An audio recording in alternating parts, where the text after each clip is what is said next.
Okay, so this is part 3 of our video, and this is the other side of the creek we were talking about in part 2.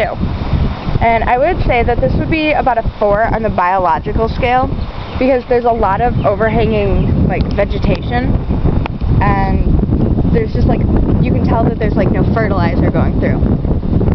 Yeah, there's definitely no fertilizer, because it looks like everything here is grown naturally. And it's thick over here, so I don't think someone's just gonna walk and put fertilizer here. No way. And there's like no impervious surfaces because of all the vegetation. And so sediment definitely doesn't run down into it either. Definitely. No. And if you look at the bottom of it, and I don't know if you can see this on the video, but there isn't a lot of things at the bottom, so I might give it maybe a 1 or 2 for the composition of the bottom, although over here there's a lot of stuff that they can use, like that the organisms that live in the water could use. Except for out there, in which there's a lot of man-made places, like housing. That's probably where all the... And you can totally tell that it's been fertilized and mowed. Oh yeah, Definitely. and they cut down a lot on the vegetation that's down there. But it's funny because this vegetated area is also the same creek as that area in part 2.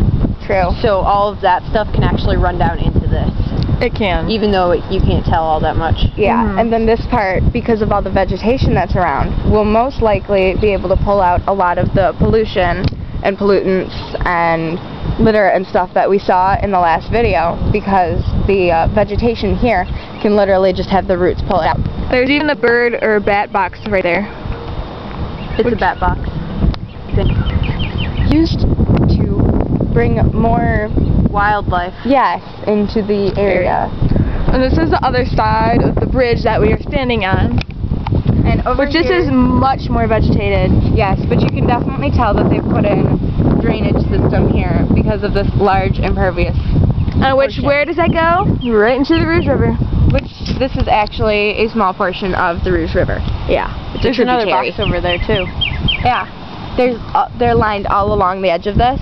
So they're definitely trying to keep it natural. Yeah, and this is by, what is this, Tonda? Yeah, Tonda This is by Tonda Elementary School, and we believe it may be a part of Willow Creek, but we're not positive. Yeah. Don't want to hand out any wrong information. Just look at all of that. All that vegetation. And this is part of the Rouge River water system.